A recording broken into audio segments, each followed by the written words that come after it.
আমার স্বপ্ন তোমাদের নিয়ে। তো বন্ধুরা, কেমন আছো সবাই? আশা করি ভালো আছো। তো এই যে সমুদ্র ধারে ঘুরতে গেছিলাম।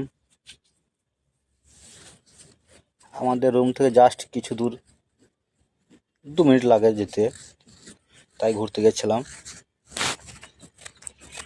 সারাদিনের কাজকর্ম শেষ করে গেছিলাম ঘুরতে। তো সমুদ্রের ধারে প্রচুর প্রচুর প্রচুর লোক।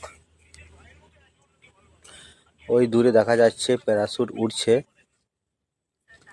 তাই একটু কাছে গিয়ে দেখব এবং তোমাকে দেখানোর চেষ্টা করব এবং প্যারাশুটে উঠব। যদি কেউ আসতে চাও, তো এখানকার ঠিকানা হচ্ছে কেরল আলপি।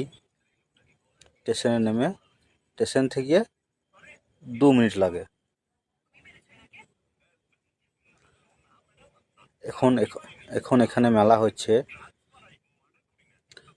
তা মেলার ভিডিওগুলো ছাড়বো এবং মেলা দেখানোর চেষ্টা করব। প্রচুর মানুষজন এবং এখানে সার্কাস খেলা হচ্ছে, এখনো যায়নি, যাব। তো দেখতে থাকো।